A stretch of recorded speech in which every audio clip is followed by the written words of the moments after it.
Greetings from the Wadi Kelt, just east of Jerusalem in the Judean wilderness.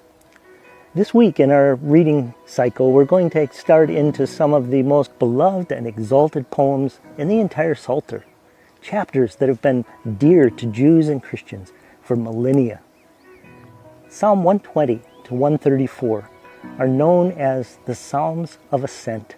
In Hebrew, the word for ascend is ma'alah.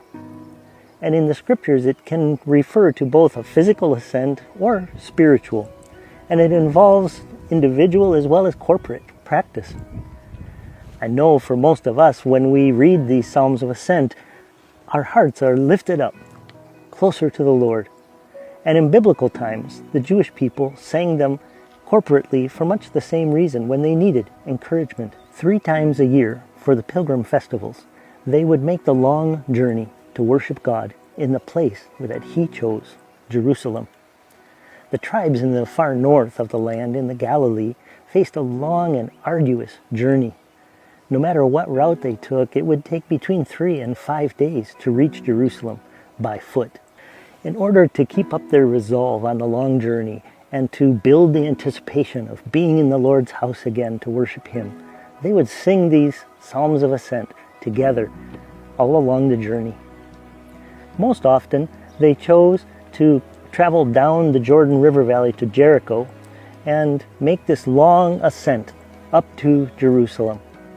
It's about 15 miles or 24 kilometers and involves climbing 3,400 feet or just over 1,000 meters. It's a long, difficult ascent. And remember, they would make it on the last day of their journey. Most of these Psalms of Ascent remind us of God's providence, His goodness and provision in our lives, how He delivers and protects us, how He leads and strengthens us. The opening verses of this series of Psalms say, "In my distress I called out to the Lord, and He heard me." And the closing verse is a beautiful blessing. "The Lord, maker of heaven and earth, bless you from Zion."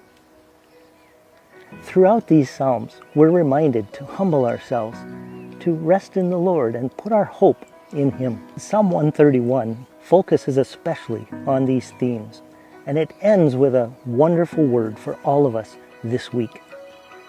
"O Israel, hope in the Lord, from this time forth and forevermore."